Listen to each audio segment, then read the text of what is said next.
Selamat datang Bu Lekok dan teman-teman semua. Perkenalkan, kami dari kelompok 3 ingin membahas soal PSAK 71. Sebelum kita masuk ke pembahasan, perkenalkan anggota dari kelompok kami. Ada saya sendiri, Naura Sasmita Putri, dengan NIM 2024-50147. Kemudian ada Hans Sebastian Sugihko dengan NIM 2024-535. Kemudian ada Gwen Seling Kreshazel dengan NIM 2024-50153. Kemudian ada Maura Anastasia Aneli dengan NIM 2024-50223. Kemudian ada Jessica Hana Florencia dengan NIM 2024-50371. Kita akan masuk ke pendahuluan dan juga ruang lingkup. Jadi saya akan membahas soal latar belakang dari PSAK 71. PSAK 71 adalah standar akuntansi yang mengatur bagaimana perusahaan itu mencatat, mengukur, dan melaporkan instrumen keuangan dalam laporan keuangan mereka. Sebelum PSAK 71 ini berlaku per 1 Januari 2020, pelaporan instrumen keuangan Indonesia itu telah diatur oleh PSAK 55. PSAK 55 ini diganti karena memiliki kelemahan fatal yang terbukti saat krisis keuangan global tahun 2008, yaitu penggunaan model incurred loss atau kerugian yang telah terjadi. Di bawah PSAK 55, bank atau perusahaan baru boleh mencatat kerugian piutang jika sudah ada bukti nyata kegagalan bayar, misalnya debitur sudah menunggak berbulan-bulan atau bangkrut. Hal ini dikritik karena menghasilkan pencatatan kerugian yang too little too late, sehingga laporan keuangan itu menipu investor seolah-olah kondisi perusahaan sehat padahal bom waktu kredit macet sedang berjalan. PSAK 71 ini mengadopsi penuh IFRS 9 untuk mengubah pendekatan ini secara radikal menjadi model expected credit loss atau kerugian kredit ekspektasian yang berbasis prediksi masa depan atau forward looking, serta menyederhanakan klasifikasi aset keuangan dari 4 kategori rumit di PSAK 55 menjadi hanya 3 kategori berbasis model bisnis. Kemudian ada tujuan dan ruang lingkup. Tujuan dari PSAK 71 itu menetapkan prinsip-prinsip pelaporan keuangan atas aset keuangan dan liabilitas keuangan. Informasi ini krusial agar pengguna laporan keuangan seperti investor dan kreditor itu dapat menilai jumlah, waktu, dan tingkat ketidakpastian arus kas masa depan perusahaan. Kemudian ada ruang lingkup pengecualian. PSAK 71 berlaku untuk semua jenis instrumen keuangan bagi seluruh entitas, kecuali untuk pos-pos spesifik yang sudah memiliki standarnya sendiri. Di sini ada investasi pada entitas anak, asosiasi, dan ventura bersama. Ini sudah diatur di PSAK 65, PSAK 4, dan PSAK 15. Kemudian hak dan kewajiban imbalan kerja itu sudah diatur di PSAK 24. Terus ada kontrak asuransi diatur di PSAK 62 atau IFRS 17. Kemudian instrumen ekuitas yang diterbitkan oleh entitas itu sendiri diatur di PSAK 50. Kemudian ada hak dan kewajiban sewa diatur di PSAK 73 kecuali untuk pemulihan penurunan nilai piutang sewa. Kemudian ada kontrak komoditas atau item non keuangan. Ini adalah kontrak untuk membeli atau menjual item non keuangan seperti emas, minyak, sawit. Masuk dalam ruang lingkup PSAK 71 jika kontrak tersebut dapat diselesaikan secara neto dengan kas atau net settlement dan bukan untuk tujuan penggunaan sendiri. Jika untuk dipakai sendiri dalam operasional pabrik, maka ini akan keluar dari PSAK 71. Kemudian saya akan menjelaskan soal definisi instrumen keuangan. Jadi, apa sih itu instrumen keuangan? Berdasarkan PSAK 50 dan juga PSAK 71, instrumen keuangan adalah setiap kontrak yang memberikan kenaikan pada aset keuangan bagi satu entitas sekaligus memberikan kenaikan pada liabilitas keuangan atau instrumen ekuitas bagi entitas lainnya. Nah, di sini jenis-jenis dari instrumen keuangan itu ada aset keuangan. Contoh sederhananya tuh kayak piutang, obligasi yang dibeli, saham yang dimiliki, deposito, dan aset keuangannya diakui di laporan posisi keuangan bagian aset. Kemudian ada liabilitas keuangan. Contohnya itu seperti utang bank, obligasi yang diterbitkan, utang usaha. Nah, ini diakui di laporan posisi keuangan, posisi liabilitas. Kemudian ada instrumen ekuitas.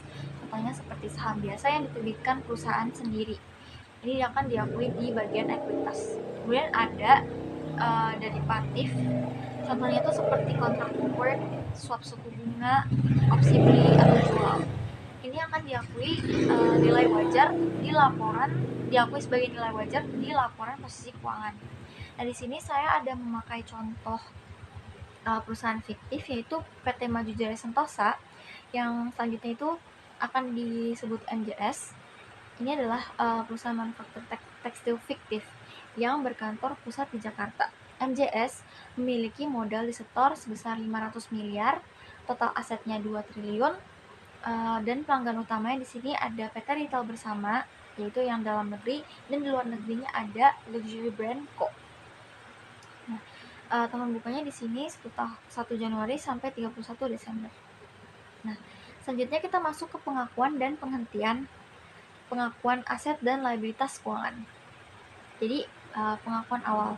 Entitas itu mengakui aset keuangan atau liabilitas keuangan ketika dan hanya ketika entitas menjadi salah satu pihak dalam ketentuan kontraktual instrumen tersebut. Nah, di sini ada prinsip utama pengakuan awal. Jadi, aset atau liabilitas diakui pertama kali pada nilai wajarnya plus biaya transaksi yang dapat didistribusikan langsung, kecuali instrumen yang diukur pada nilai wajar melalui laba rugi. Biaya transaksi langsung dibebankan. Di sini ada contoh kasus pertama, yaitu pengakuan awal dari adanya piutang usaha. Tanggal 1 Maret 2023, MJS menjual kain batik kepada PT Retail Bersama senilai 100 juta dengan syarat pembayaran 60 hari. Jatuh tempo 30 April tahun 2023. Untuk pencatatannya, ada account receivable di debit PT Retail Bersama pada sales revenue sebesar 100 juta rupiah. Piutang usaha ini langsung diukur pada harga transaksinya, yaitu 100 juta, karena tidak mengandung komponen pendanaan yang signifikan atau kurang dari 1 tahun. Kemudian contoh kasus kedua itu ada pengakuan awal dari obligasi yang dibeli. Jadi tanggal 1 Juli 2023, MJS membeli obligasi pemerintah senilai 500 juta dengan biaya komisi broker 5 juta. Obligasi diklasifikasikan sebagai biaya perolehan diamortisasi. Untuk pencatatannya, di debit bond investment pada cash sebesar 505 juta rupiah. Nilai obligasinya itu diakui sebesar 500 juta ditambah dengan 5 juta dari biaya komisi brokernya. Dan jadilah 505 juta. Biaya komisi itu ditambahkan ke nilai awal karena bukan kategori dari FVTPL. Kemudian ada penghentian pengakuan aset keuangan. Aset keuangan itu dihentikan pengakuannya atau di-recognize ketika A. Hak kontraktual atas arus kas dari aset keuangan berakhir, atau B. Aset keuangan dialihkan dan pengalihan tersebut memenuhi syarat penghentian pengakuan. Contoh kasusnya yaitu ada pelunasan piutang atau penghentian pengakuan. Jadi tanggal 30 April tahun 2023, PT Retail Bersama membayar lunas piutangnya sebesar 100 juta. Dilakukanlah pencatatan, di debit ada cash dan di kredit ada account receivable sebesar 100 juta. Piutang itu dihentikan pengakuannya karena hak kontraktual atas arus kas telah berakhir atau sudah dibayar penuh, dan tidak ada keuntungan, dan di transaksi ini tidak ada keuntungan atau kerugian yang diakui. Kemudian contoh kasus berikutnya ada penjualan atau pengalihan piutang atau factoring. Jadi di sini MJS itu memiliki piutang kepada Luxury Brand Co. senilai 1 miliar. Karena butuh kas cepat, MJS ini menjual piutangnya Luxury Brand ini ke bank cepat dana seharga 950 juta didiskon 5%. Bank cepat dana ini menanggung seluruh resiko gagal bayar without research. Nah, MJS itu telah mengalihkan seluruh resiko dan manfaat, atau kita menghentiin pengakuannya, dan dilakukanlah pencatatan. Ada di debit cash sebesar 950 juta, kemudian kemudian ada loss on sale of receivable di debit sebesar 50 juta, kemudian ada account receivable di kredit sebesar 1 miliar. Kerugian 50 juta diakui di laba rugi periode berjalan. Kemudian yang ketiga itu ada penghentian pengakuan dari liabilitas keuangan. Jadi sebuah liabilitas keuangan dinyatakan berakhir dan sah untuk dihapus dari pembukuan jika dan hanya jika memenuhi salah satu dari 3 kondisi hukum berikut. Yang pertama itu diselesaikan atau discharge. Kewajiban kontrak telah dipenuhi secara nyata. Pihak yang berutang itu telah melunasi kewajibannya kepada kreditur, biasanya dengan menyerahkan kas, aset lain atau jasa. Kemudian yang kedua itu ada dibatalkan atau cancel. Utang tersebut itu dibatalkan secara hukum, bisa karena kreditur membebaskan utang tersebut, misal pemberian ampunan hutang atau pemutihan, atau karena adanya keputusan pengadilan. Kemudian yang ketiga itu ada kedaluarsa atau expired. Masa berlaku pemenuhan kewajiban dalam kontrak atau secara hukum itu telah habis, sehingga kreditur tidak punya hak lagi secara hukum untuk menagihnya.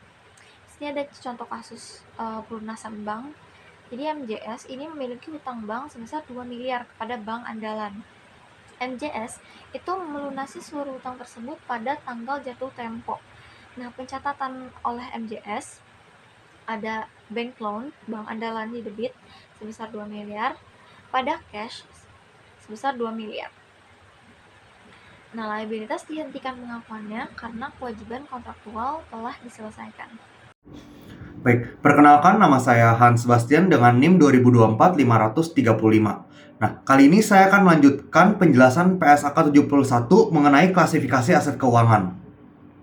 Nah, yang pertama adalah kita akan membahas mengenai dasar klasifikasi dari aset keuangan dalam PSAK 71.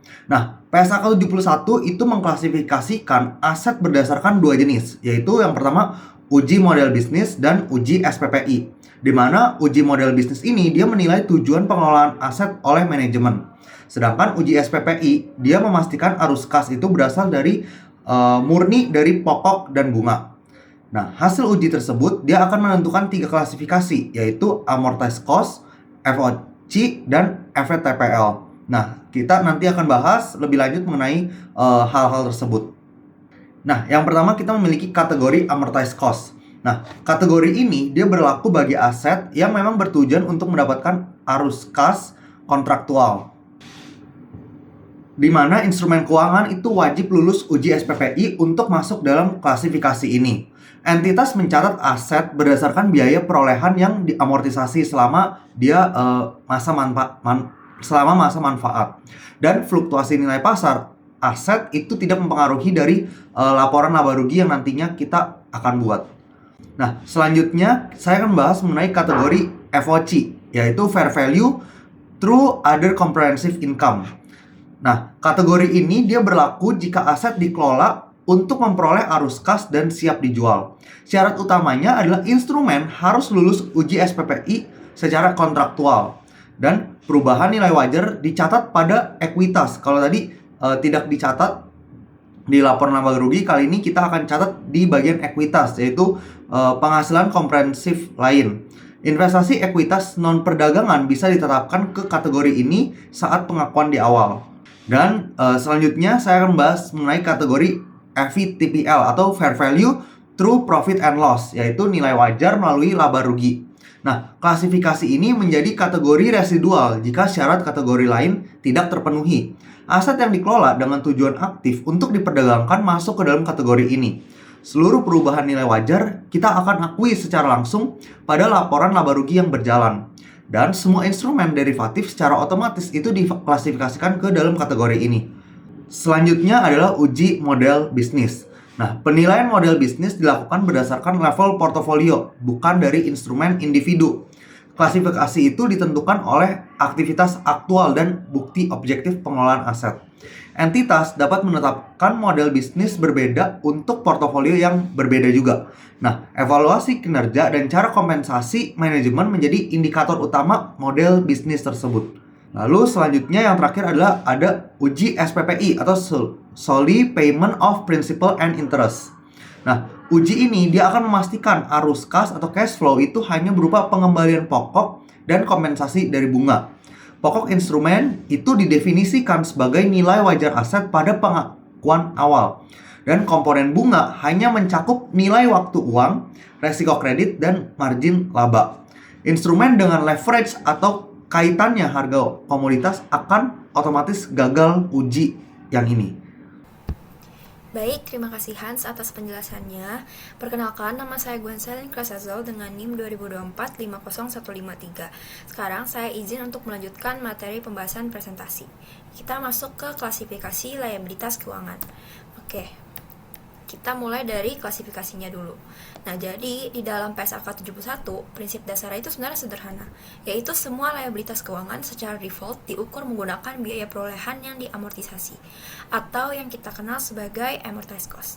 Nah, ada 5 kategori yang tidak termasuk ke dalam amortized cost. Yang pertama, itu liabilitas yang memang dari awal sudah diterapkan di nilai wajar melalui laba rugi termasuk derivatif.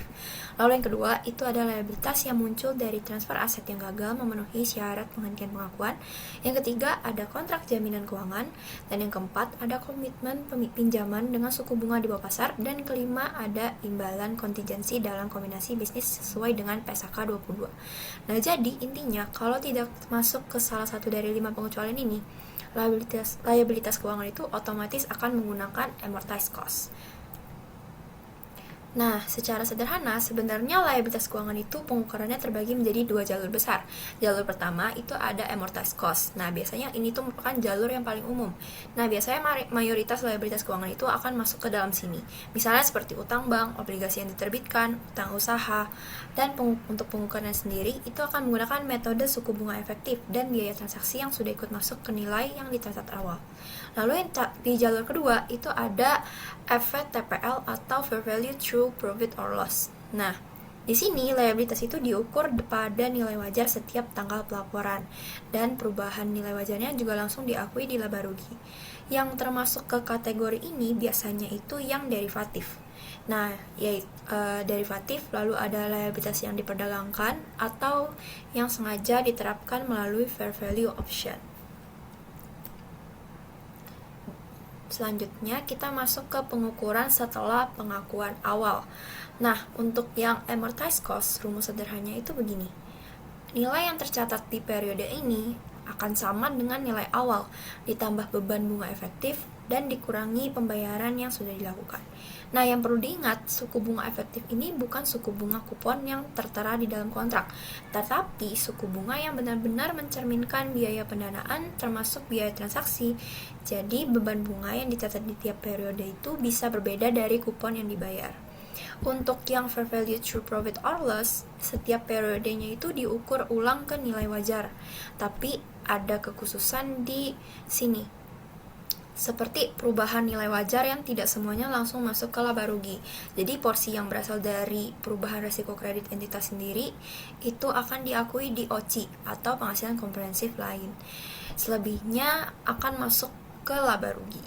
Nah, pengecualiannya, kalau pemisahan itu justru menimbulkan accounting mismatch, maka seluruh perubahan nilai wajar boleh diakui di laba rugi semuanya. Oke, kita lanjut ke fair value option atau FVO. Nah, jadi di sini adalah opsi di mana entitas secara sukarela itu menerapkan liabilitas keuangannya untuk diukur di FVTPL, meskipun sebetulnya tidak wajib. Jadi ada 2 syarat yang harus dipenuhi supaya kita boleh menggunakan FVO. Nah, syarat pertama yaitu dengan melakukan penetapan mengeliminasi atau secara signifikan mengurangi inkonsistensi akuntansi atau istilahnya accounting mismatch. Nah, misalnya sebuah perusahaan itu mempunyai liabilitas dan aset keuangan yang terkait, tapi keduanya itu diukur dengan dasar yang berbeda. Nah, daripada hasilnya itu tidak konsisten, mereka boleh menetapkan keduanya di nilai wajar. Lalu untuk syarat yang kedua, itu ada liabilitas bagian dari sekelompok instrumen yang dikelola dan dievaluasi berdasarkan nilai wajar. Nah, sesuai strategi investasi atau manajemen risiko yang sudah terdokumentasi, contohnya seperti portofolio yang dikelola fund manager. Dan yang paling penting untuk diingat itu sebenarnya penetapan FVO ini itu bersifat tak terbatalkan. Artinya, begitu ditetapkan saat pengakuan awal, maka tidak bisa dibatalkan di kemudian hari. Oke, selanjutnya masih soal FVO. Nah, ada satu hal yang cukup sering ditanyakan, yaitu bagaimana sih perubahan nilai wajar liabilitas FVTPL itu dipecah dan dicatatnya kemana? Nah, jadi begini, total perubahan nilai wajar itu bisa dibagi menjadi dua. Yang pertama, itu porsi yang berasal dari perubahan resiko kredit entitas itu sendiri, yang disebut sebagai on credit risk. Nah, porsi ini tuh diakui oleh OCI dan tidak akan pernah direklasifikasikan ke laba rugi di masa mendatang. Nah, yang kedua itu adalah sisa perubahan nilai wajar yang bukan dari resiko kredit sendiri. Misalnya karena perubahan suku bunga pasar itu baru masuk ke laba rugi. Nah, kenapa sih dipisah seperti ini? Tujuannya itu supaya laba rugi tidak terpengaruh oleh perubahan persepsi pasar terhadap resiko kredit entitas itu sendiri. Nah, karena kalau kondisi kredit entitas memburuk, nilai wajar liabilitasnya turun dan ini justru menghasilkan keuntungan yang secara logika kurang tepat kalau masuk ke laba rugi. Nah, sekali lagi, pengecualian itu berlaku kalau pemisahan ini menimbulkan accounting mismatch, yaitu seluruh perubahan boleh masuk ke laba rugi. Oke, sekarang kita akan masuk ke topik reklasifikasi. Nah, satu hal yang perlu kita pahami dari awal, yaitu reklasifikasi ini hanya berlaku untuk aset keuangan, bukan liabilitas. Nah, liabilitas keuangan itu tidak akan pernah direklasifikasi. Untuk aset keuangan, reklasifikasi itu boleh dilakukan, tapi syaratnya ketat. Entitas itu hanya boleh mereklasifikasi kalau model bisnisnya itu benar-benar berubah secara fundamental, bukan karena manajemen yang tiba-tiba merubah niat mereka untuk satu instrumen tertentu.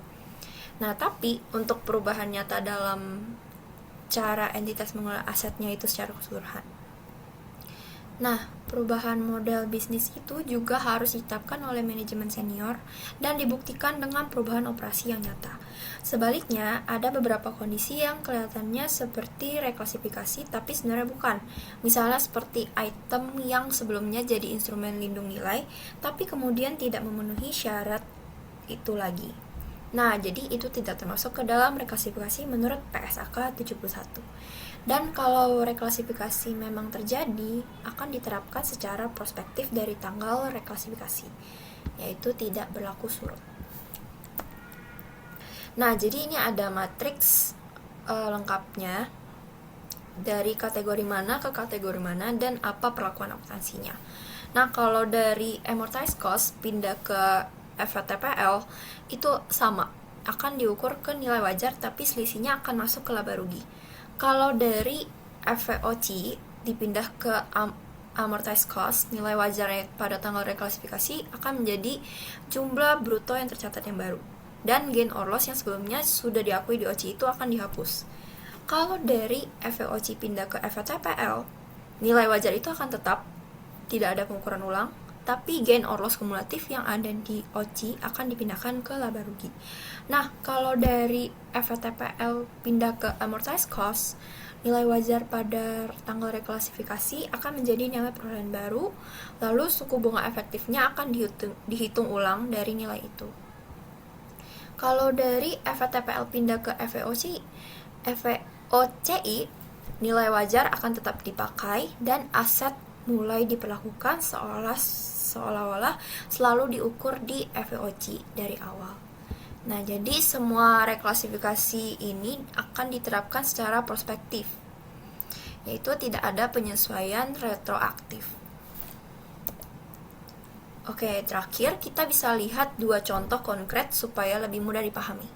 Kasus pertama itu ada soal liabilitas amortized cost.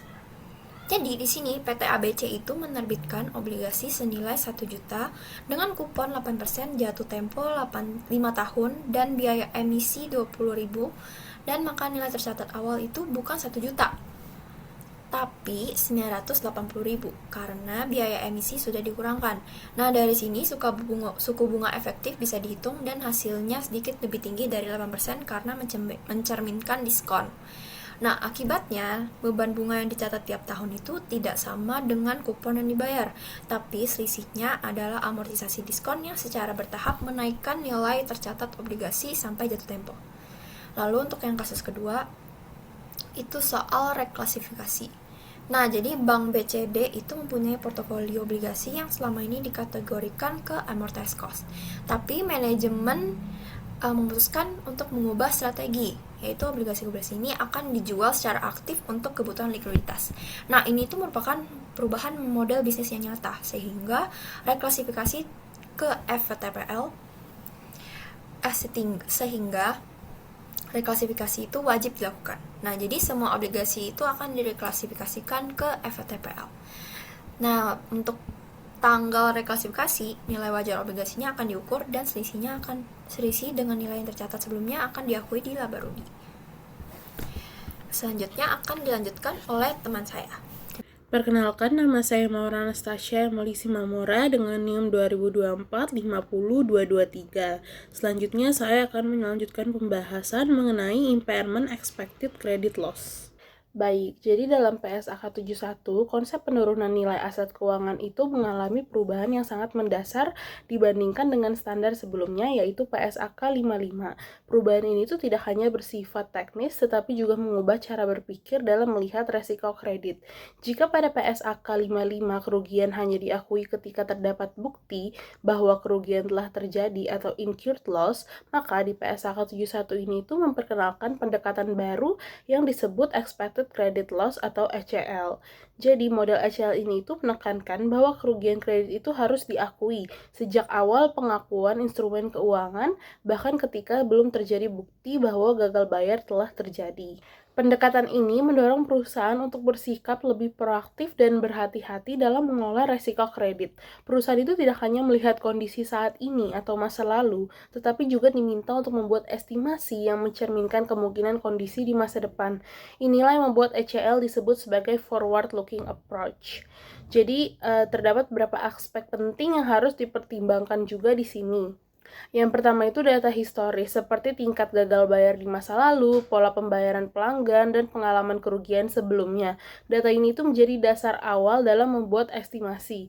Lalu yang kedua itu kondisi saat ini, termasuk situasi ekonomi, kondisi industri, serta profil resiko debitur pada waktu pelaporan. Hal ini tuh penting karena kondisi ekonomi yang sedang berlangsung sangat mempengaruhi kemampuan bayar. Yang ketiga itu ekspektasi masa depan, yaitu perkiraan mengenai kondisi ekonomi yang akan datang seperti inflasi, suku bunga, pertumbuhan ekonomi, dan situasi pasar. Faktor ini tuh membuat perhitungan ECL tidak hanya statis tetapi juga dinamis. Selanjutnya itu ada ruang lingkup impairment expected credit loss. Jadi dalam PSAK 71, model expected credit loss ini tidak diterapkan pada semua instrumen keuangan, tetapi hanya pada instrumen yang memiliki resiko kredit, yaitu resiko bahwa pihak lain tidak dapat memenuhi kewajibannya sesuai perjanjian. Oleh karena itu, ruang lingkup impairment itu difokuskan pada instrumen yang menghasilkan arus kas yang bergantung pada kemampuan bayar pihak debitur. Berikut penjelasan masing-masing jenis instrumen yang termasuk dalam ruang lingkup tersebut. Yang pertama itu aset keuangan yang diukur dengan biaya perolehan diamortisasi atau amortized cost. Jadi instrumen ini merupakan aset keuangan yang dimiliki untuk tujuan memperoleh arus kas kontraktual. Arus kasnya itu berupa pembayaran pokok dan juga bunga. Lalu yang kedua itu instrumen utang yang diukur pada FVOC atau Fair Value Through Other Comprehensive Income. Jadi instrumen ini tuh biasanya berupa obligasi atau surat utang yang dimiliki untuk tujuan kombinasi. Lalu yang ketiga yaitu ada piutang usaha. Jadi itu merupakan salah satu contoh yang paling umum dalam praktik kayak penjualan barang atau jasa secara kredit. Selanjutnya itu ada piutang sewa. Jadi ini tuh piutang sewa ini tuh muncul dari transaksi sewa pembiayaan di mana pembiayaan itu dilakukan secara bertahap oleh penyewa. Lalu yang terakhir ada komitmen pinjaman dan kontrak jaminan keuangan. Jadi tidak hanya aset yang sudah tercatat, PSAK 71 itu juga mencakup instrumen off balance sheet seperti komitmen pinjaman, contohnya itu kayak fasilitas kredit yang belum ditarik oleh nasabah. Terus selanjutnya itu ada kontrak jaminan keuangan di mana kayak perusahaan itu menjamin utang dari pihak lain. Lalu selanjutnya ada three-stage approach. Jadi pada three-stage approach ini dibagi menjadi 3 tahap. Tahap yang pertama itu stage 1 yaitu performing asset. Jadi pada tahap ini aset keuangan itu masih dianggap memiliki kualitas kredit yang baik dan resiko kredit belum meningkat secara signifikan sejak pengakuan awal. Dalam kondisi ini itu cadangan yang diakui itu sebesar kerugian kredit yang diperkirakan dalam 12 bulan ke depan. Lalu stage 2 yaitu underperforming asset. Jadi jika terjadi peningkatan resiko kredit yang signifikan, instrumen keuangan itu berpindah ke tahap 2. Jadi pada tahap ini itu cadangan kerugian itu dihitung sebesar lifetime ECL, yaitu kerugian sepanjang umur instrumen. Lalu meskipun belum terjadi gagal bayar, resiko itu sudah dianggap meningkat secara material. Selanjutnya itu pada stage 3 yaitu credit impaired asset. Jadi tahap ini itu berlaku ketika terdapat bukti bahwa instrumen keuangan itu mengalami penurunan nilai atau telah terjadi gagal bayar. Dalam kondisi ini itu tetap menggunakan lifetime ECL dan perhitungan bunga itu dilakukan berdasarkan nilai neto yaitu setelah dikurangi cadangan kerugian. Selanjutnya itu ada pengukuran ECL. Jadi bagaimana sih cara mengukur ECL ini itu yaitu dengan melihat selisih antara arus kas kontraktual yang seharusnya diterima dengan arus kas yang diperkirakan akan diterima. Perhitungan ini itu melibatkan beberapa komponen utama. Yang pertama itu ada probability of default atau PD, yaitu kemungkinan bahwa debitur itu akan gagal bayar dalam periode tertentu. Lalu ada loss given default atau LGD, yaitu persentase kerugian yang akan ditanggung jika gagal bayar itu benar-benar terjadi. Dan yang terakhir itu ada exposure at default atau EAD, yaitu jumlah exposure atau nilai aset pada saat terjadi default. Baik, jadi selanjutnya itu ada purchase or originated credit impaired. Jadi PSAK 71 itu juga mengatur perlakuan khusus untuk instrumen keuangan yang sejak awal sudah memiliki masalah kredit yang dikenal sebagai purchase or originated credit impaired. Dalam hal ini itu model 3 tahap itu tidak digunakan dan kerugian kredit itu sudah diperhitungkan dalam nilai awal. Lalu digunakan pendekatan suku bunga efektif yang telah disesuaikan. Karena resiko itu sudah tinggi sejak awal, maka perlakuannya itu berbeda dari instrumen normal. Selanjutnya itu ada perbedaan dengan model lama yaitu PSAK 55. Jadi kalau di PSAK 55 itu kerugian itu diakui hanya setelah terjadi. Kalau misalkan di PSAK 71 itu kerugian itu diakui sejak awal. Lalu pada PSAK 55 itu pendekatannya itu bersifat historis dan juga reaktif. Pada PSAK 71 itu menggunakan pendekatan forward looking. Lalu pada PSAK 71 itu juga mempertimbangkan resiko kredit secara dinamis. Selanjutnya yang akan saya bahas di sini itu mengenai cadangan kerugian kredit. Jadi cadangan kerugian kredit merupakan hasil dari perhitungan ECL dan memiliki peran penting dalam laporan keuangan. Cadangan ini itu diakui sebagai beban dalam laporan laba rugi dan juga mengurangi nilai tercatat aset keuangan. Besarnya cadangan itu dapat berubah seiring waktu. Cadangan akan meningkat jika resiko kredit naik dan juga akan menurun jika kondisi itu membaik. Lalu hal ini itu membuat laporan keuangan lebih responsif terhadap perubahan resiko. Baik, perkenalkan nama saya Sila Kumaro dengan NIM 2024-50303. Selanjutnya kita akan masuk mengenai hedge accounting. Yang pertama di sini kita akan mempelajari terlebih dahulu mengenai tujuan dari hedge accounting. Nah, hedge accounting ini pada dasarnya dibuat untuk mengatasi masalah ketidaksesuaian pencatatan antara instrumen keuangan yang kita gunakan untuk hedging dan item yang sedang dilindungi nilainya. Nah, dalam kondisi normal tanpa hedge accounting, instrumen derivatif itu selalu diukur menggunakan nilai wajar dan setiap perubahan nilainya itu langsung masuk ke dalam laba rugi. Nah, sementara itu di satu sisi, item yang dilindungi seperti utang, kemudian aset, atau transaksi tertentu seringkali dicatat dengan metode lain, seperti biaya perolehan yang kemudian diamortisasi, atau bahkan belum diakui sama sekali di laporan laba rugi. Nah, perbedaan metode ini menyebabkan munculnya accounting mismatch, yaitu kondisi di mana secara ekonomi resiko itu sudah saling menutupi, tetapi di laporan laba rugi justru terlihat fluktuasi yang besar. Nah, hal ini membuat kinerja perusahaan itu terlihat tidak stabil. Padahal secara operasional, resiko itu sudah dikelola dengan baik. Nah, maka dari itu, tujuan dari hedge accounting adalah untuk menyelaraskan waktu dan cara pengakuan dampak dari instrumen lindung nilai, dan item yang dilindungi, sehingga laporan keuangan itu mencerminkan substansi ekonomi dari aktivitas manajemen risiko perusahaan, bukan hanya pergerakan pasar dalam jangka yang pendek saja. Nah, selanjutnya, dalam PSAK 71, hedge accounting itu hanya dapat diterapkan jika terdapat hubungan yang jelas antara instrumen lindung nilai dan item yang dilindungi. Instrumen lindung nilai itu merupakan alat yang digunakan perusahaan untuk mengurangi risiko, yang umumnya itu berupa derivatif, seperti swap, forward, futures, ataupun opsi. Nah, dalam kondisi tertentu, instrumen non-derivatif seperti pinjaman dalam mata uang asing itu juga bisa kita gunakan, khususnya untuk melindungi risiko nilai tukar. Kemudian, item yang dilindungi adalah objek yang memiliki eksposur risiko, seperti aset, liabilitas, komitmen pasti, ataupun transaksi yang diperkirakan akan terjadi di masa depan. Nah, item ini harus memiliki risiko yang dapat kita identifikasi dan kita ukur secara andal. Selain itu, hubungan antara keduanya harus ditetapkan secara formal sejak awal, dan perusahaan harus menunjukkan bahwa instrumen tersebut benar-benar digunakan untuk mengurangi risiko dari item tertentu, bukan untuk spekulasi. Hubungan ini juga harus didukung evaluasi efektivitas. Selanjutnya, kita masuk ke fair value hedge atau lindung nilai atas nilai wajar, di mana ini merupakan metode lindung nilai yang kita gunakan untuk melindungi perubahan nilai wajar atau fair value dari aset atau liabilitas yang sudah ada di laporan keuangan. Nah, nilai wajar ini, fair value, bisa berubah karena faktor pasar seperti suku bunga, kemudian juga ada nilai tukar, ataupun harga komoditas, sehingga ini bisa menimbulkan fluktuasi di laporan laba rugi. Nah, dalam kondisi normal, ketika nilai wajar aset atau liabilitas itu berubah, perubahan tersebut akan langsung mempengaruhi laba rugi perusahaan, sehingga hal ini bisa membuat kinerja perusahaan itu terkadang bisa terlihat tidak stabil, meskipun secara ekonomi, resiko tersebut sebenarnya sudah dapat dikelola oleh perusahaan dengan baik. Nah, dengan adanya fair value hedging, maka perusahaan itu menggunakan instrumen derivatif untuk menutup resiko tersebut. Ketika nilai item yang dilindungi berubah, maka instrumen hedging itu juga akan berubah dengan arah yang berlawanan.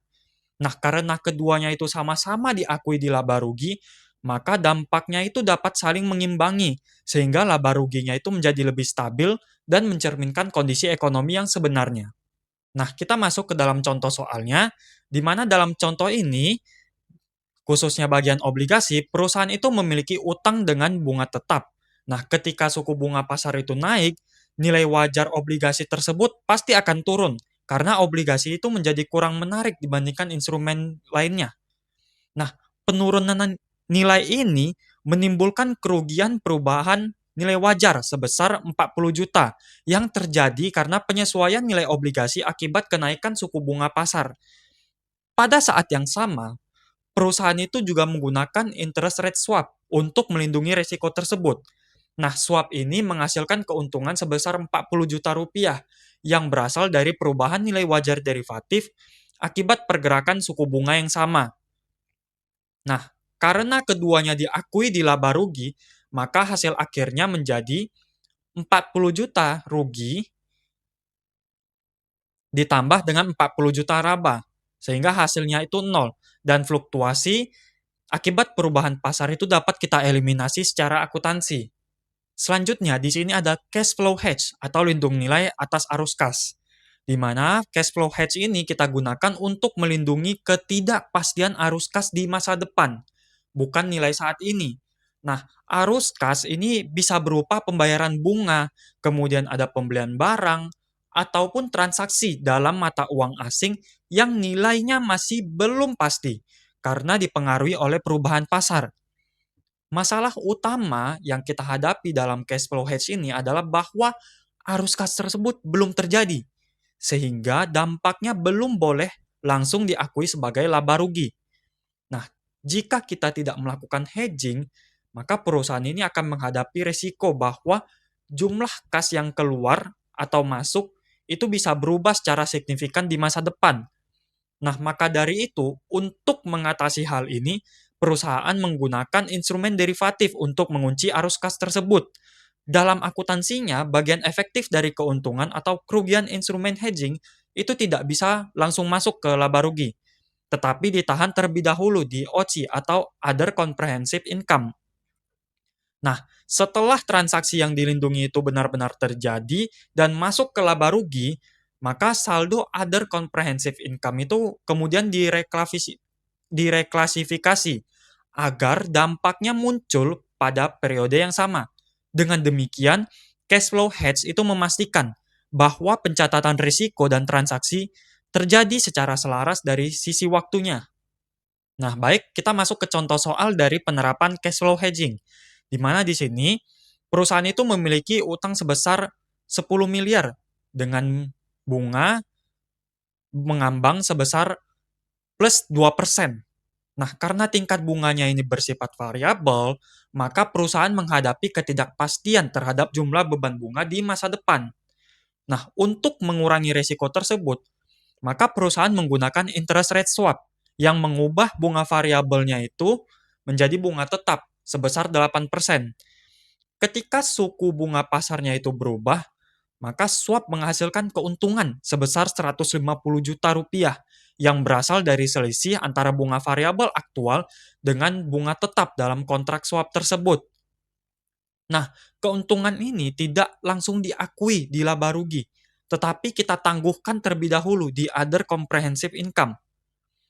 Nah, pada saat yang sama, beban bunga dari utang tetap kita akui di laba rugi. Kemudian, ketika Other Comprehensive Income-nya itu kita reklasifikasi, maka total beban bunga itu menjadi stabil dan mencerminkan kondisi seolah-olah perusahaan itu memang membayar bunga tetap sebesar 8%.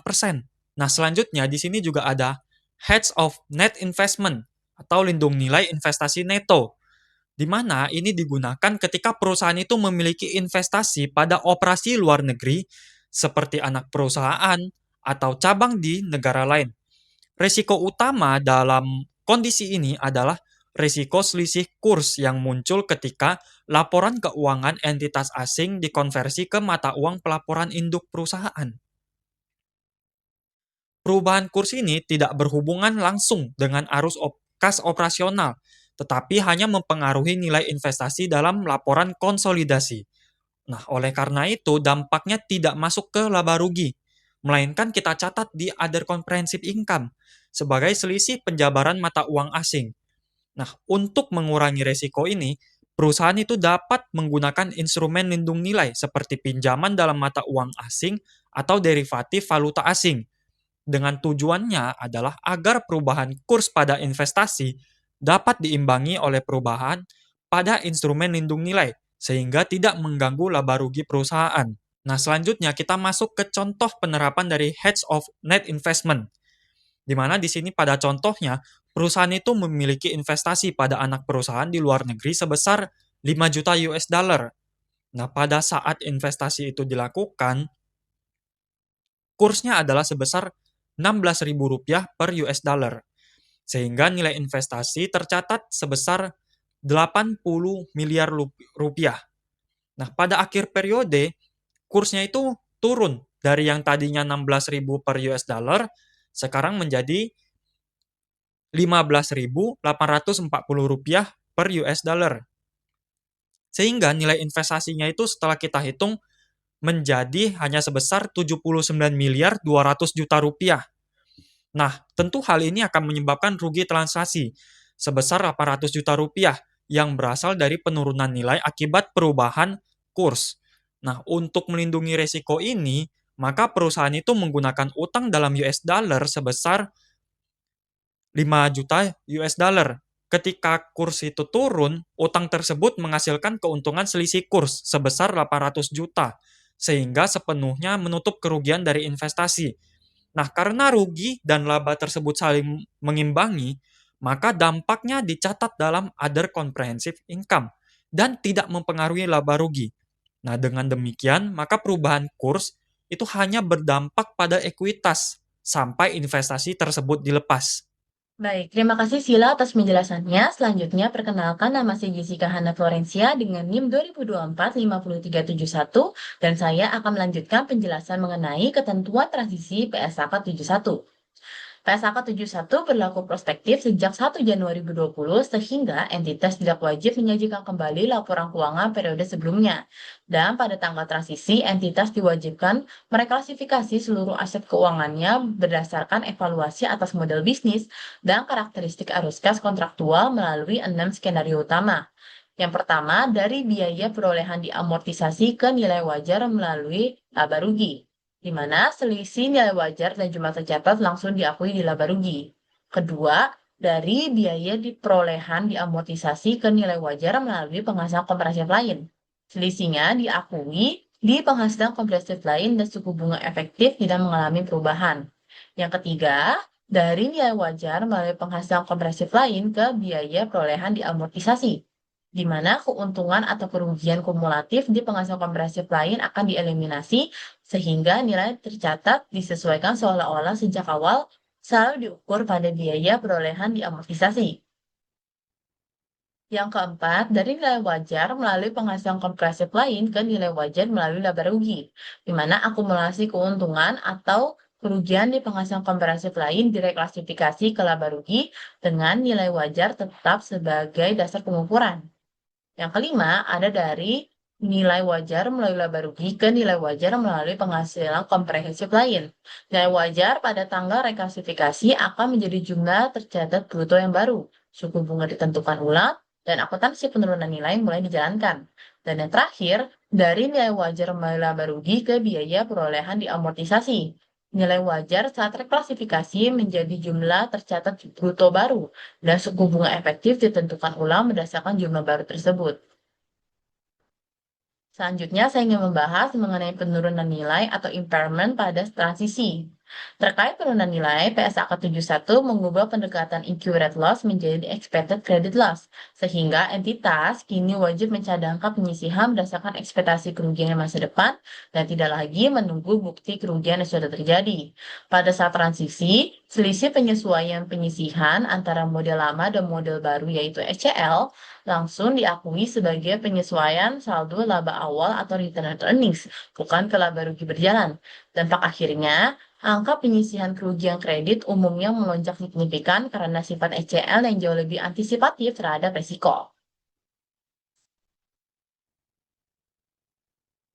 Sebagai ilustrasi komprehensif, mari kita bahas contoh 16 mengenai lindung nilai. Entitas A melakukan pembelian kopi pada akhir periode 5 dan menghadapi dua exposure resiko sekaligus. Yang pertama, resiko fluktuasi harga komoditas kopi dalam dolar AS, dan yang kedua, resiko fluktuasi nilai tukar rupiah terhadap dolar AS. Strategi lindung nilai yang diterapkan juga berlapis. Untuk resiko komoditas digunakan commodity forward contract berdominasi dengan USD dengan volume 112.500 pounds. Kemudian untuk resiko falas, entitas A menggunakan satu kontrak forward falas tunggal yang melindungi exposure gabungan, yakni perakiraan pembelian kopi sekaligus kontrak forward komoditas tadi. Hasil akhirnya membuktikan efektivitas strategi ini. Total biaya persediaan setelah lindung nilai berhasil dikunci di angka Rp106.83.000, di mana angka ini berasal dari harga kas aktual sebesar Rp165.582 dikurangi keuntungan dari cadangan lindung nilai arus kas untuk harga komoditas sebesar Rp67.243, lalu ditambah kerugian cadangan lindung nilai arus kas dari resiko falas sebesar Rp7.744. Dan pada contoh 17, kita akan melihat skenario lindung nilai wajar yang dikombinasikan dengan lindung nilai arus kas, di mana entitas B yang mata uang fungsional rupiah memiliki liabilitas berbunga tetap dalam dolar AS dan ingin melindungi nilainya. Mereka menetapkan dua hubungan lindung nilai. Level pertama adalah lindung nilai wajar yang ditetapkan sejak awal hingga akhir periode 4 menggunakan cross currency interest rate swap untuk melindungi liabilitas falas berbunga tetap. Level kedua adalah lindung nilai arus kas yang melindungi exposure gabungan variabel dalam rupiah menggunakan interest rate swap ditetapkan pada akhir periode 1 hingga periode 4. Untuk mengukur seberapa besar variabilitas arus kas dari exposure gabungan ini, entitas menggunakan sebuah reference rate khusus, yaitu single blended fixed coupon rate sebesar 5,6% dan menjadi patokan utama dalam menentukan efektivitas lindung nilai level kedua. Saya juga ingin membahas terkait dengan dampak penerapan PSAK 71. Pertama, pada laporan posisi keuangan. Aset yang sebelumnya dicatat pada biaya perolehan mungkin harus diukur ulang ke nilai wajar, yang otomatis menaikkan atau menurunkan nilai aset. Penyisian ECL yang lebih besar juga membuat nilai aset keuangan neto cenderung menurun. Selain itu, derivatif untuk hedging seperti IRS atau forward komoditas wajib dicatat pada nilai wajar, sehingga bisa muncul sebagai aset atau liabilitas derivatif. Kedua, pada penghasilan komprehensif lain. Perubahan instrumen nilai wajar melalui laba rugi diakui langsung di laba rugi, sehingga memicu volatilitas. Untuk kategori nilai wajar melalui penghasilan komprehensif lain, perubahan wajarnya dicatat pada penghasilan komprehensif lain, namun kerugian SCL tetap masuk laba rugi. Lalu, bagi entitas yang melakukan hedging, bagian yang tidak efektif langsung membebani laba rugi, sementara bagian efektif akan ditahan di ekuitas. Dampak yang ketiga pada akuntansi lindung nilai. Cakupannya kini diperluas dan exposure gabungan sekarang boleh ditetapkan sebagai item lindung nilai yang memungkinkan entitas membuat struktur lindung nilai yang berlapis. Lalu basis spread antara harga aktual dan harga acuan juga bisa dikecualikan agar tidak merusak perhitungan rasio hubungan lindung nilai. Terakhir, jika terjadi reklasifikasi antar kategori, saldo cadangan lindung nilai arus kas harus disesuaikan mengikuti ketentuan transisi yang ada. Saya juga ingin membahas terkait dengan derivatif dan derivatif melekat. Instrumen keuangan adalah kontrak yang memunculkan aset di satu pihak dan liabilitas atau ekuitas di pihak lain. Contohnya, emas batangan meskipun sangat liquid bukanlah instrumen keuangan, karena di dalamnya tidak ada hak kontraktual untuk menerima kas. Derivatif didefinisikan sebagai instrumen yang nilainya berubah mengikuti variabel pendasar, tidak membutuhkan investasi awal neto atau sangat kecil, dan penyelesaian terjadi di masa depan. Selanjutnya ada derivatif melekat, yaitu komponen derivatif yang ada dalam kontrak hibrida non-derivatif. Aturannya, derivatif melekat berbasis non-opsi harus memiliki nilai nol pada saat pengakuan awal, sedangkan yang berbasis opsi dinilai sesuai fitur opsinya sehingga tidak harus bernilai nol. Contoh penerapannya yang pertama, equity kicker dalam pinjaman subordinasi dianggap sebagai derivatif melekat. Alasannya karena nilainya bergerak mengikuti harga saham pihak meminjam. Yang kedua, ada dari ketentuan leverage foreign exchange di kontrak non-keuangan harus dipisahkan penyataannya jika tidak berkaitan dengan kontrak utamanya. Lalu, untuk pengakuan awal, aset dan liabilitas dicatat saat entitas resmi terikat kontrak instrumen. Penerima agunan tunai wajib mengakuinya sebagai aset yang bisa direalisasikan mandiri, sekaligus mencatat kewajiban kepada pemberi agunan. Terkait biaya transaksi, pada aset biaya perolehan diamortisasi dan nilai wajar melalui penghasilan komprehensif lain, biayanya itu ditambahkan ke nilai wajar, sedangkan pada liabilitas akan dikurangkan. Nah, khusus untuk instrumen nilai wajar melalui laba rugi, biaya transaksi langsung dibebankan ke laba rugi. Biaya pelepasan di masa depan tidak dimasukkan dalam pengukuran awal. Lalu, untuk transaksi jual beli reguler ada dua metode pilihan. Pertama, akuntansi tanggal perdagangan. Aset diakui sejak tanggal komitmen. Bagi pembeli, perubahan nilai wajar antara tanggal komitmen hingga penyelesaian dicatat sesuai kategori asetnya. Yang kedua, akuntansi tanggal penyelesaian. Untuk aset, biaya perolehan diamortisasi tidak ada pengakuan di masa tunggu tersebut. Namun, untuk aset, nilai wajar melalui penghasilan komprehensif lain ataupun nilai wajar melalui laba rugi, perubahan nilai wajar masa tunggu tersebut harus diakui melalui akun piutang, meskipun fisik atau pas belum berpindah tangan.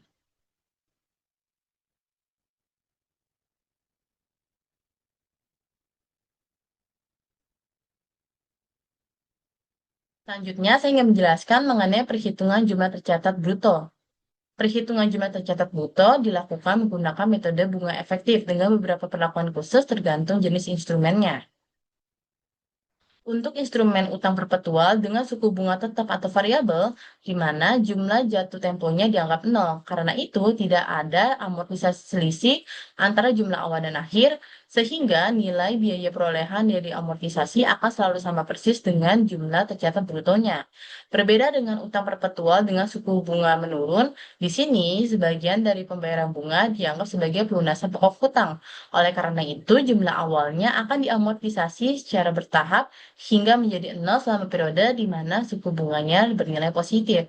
Sedangkan untuk instrumen utang dengan step interest atau suku bunga yang meningkat atau menurun secara bertahap, metode bunga efektif akan meratakan pembayaran bunga tersebut. Arus kas masa depan didiskontokan sedemikian rupa agar entitas mendapatkan satu tingkat suku bunga yang konstan sepanjang umur hidup instrumen.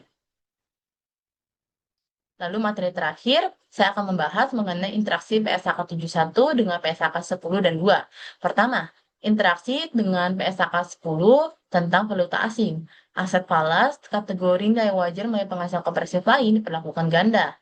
Selisih kurs diakui laba rugi, sedangkan perubahan harga instrumennya di penghasilan kompresif lain. Yang keduanya tidak boleh saling hapus. Terkait penjabaran, anak usaha di luar negeri saat konsolidasi, entitas induk hanya mengakui porsi setara kurs rata-rata ke laba rugi, sementara sisanya diakumulasi ke penghasilan kompresif lain sebagai selisih kurs penjabaran. Yang kedua, interaksi dengan PSAK 2 tentang laporan arus kas. Arus kas dari instrumen lindung nilai harus diklasifikasikan konsisten dengan item dilindunginya. Jika item usahanya merupakan aktivitas operasi, investasi, atau pendanaan, maka arus kas derivatif wajib mengikuti kategori yang sama. Sekian penjelasan oleh kelompok 3. Mohon maaf apabila ada kesalahan dan terima kasih atas perhatiannya dan terima kasih juga telah menonton.